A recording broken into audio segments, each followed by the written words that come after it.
Hello, Scarefest. This is Joe Lewis from Bonehead Weekly with another review. So I wanted to find, is there movies out there that I haven't seen that are streaming right now that you can find easy access to?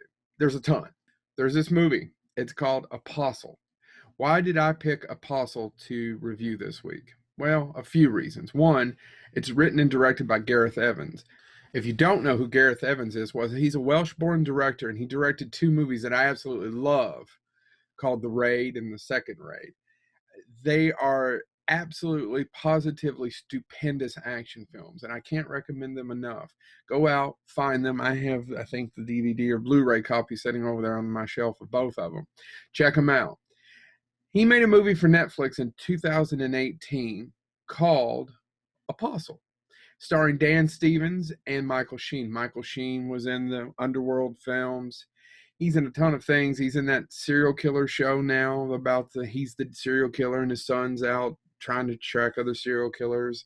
Anyway, fantastic actor. Dan Stevens was in a movie called The Guest. I highly recommend.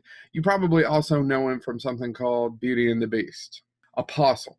So I had never actually, when I was started to Google and research the great movies or maybe hidden gems out there on your streaming services, I'd never heard of Apostle. And I thought, how did I not hear of Apostle?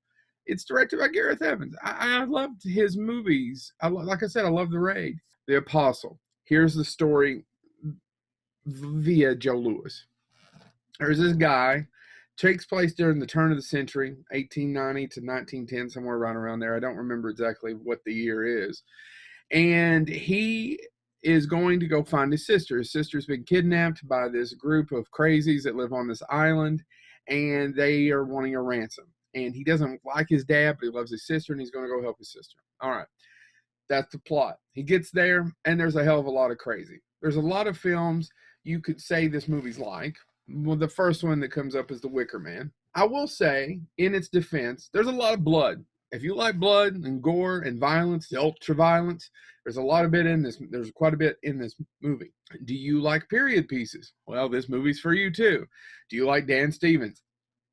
Dan Stevens is a really good actor. I just hate that Beauty and Beast piece of shit, live action toy crap.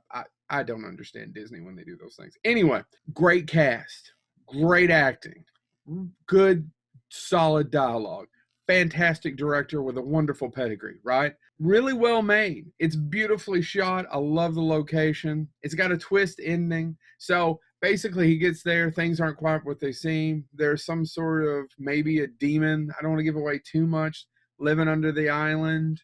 They may be sacrificing, trying to get the crops. This sound familiar? You heard this plot several times over and over. I think my problem is that I just didn't feel anything for anybody in the movie. I couldn't connect.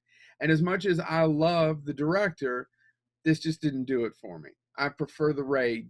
It gets a little bit more interesting the last 30 minutes. I like that it doesn't quite shy away from the suspect supernatural part of it. I like it when movies just take hold. But should you watch The Apostle? If you like turn of the century, period horror pieces, then you should watch The Witch. I know. All right.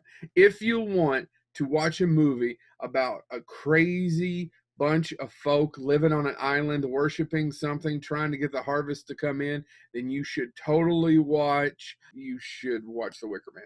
Not the Nicolas Cage one, the original with Christopher Lee. Or Midsommar. In fact, in a week or two, I'm going to tackle Midsommar and Hereditary on here because I'm a fan. So there's a ton of movies that are like it that I could recommend over it. So if you have Netflix and you have 2 hours to kill, or maybe you want to do it over 2 nights, but I don't know that it's a good movie, Bonehead Weekly, and I'll see you at Scarefest in a few months.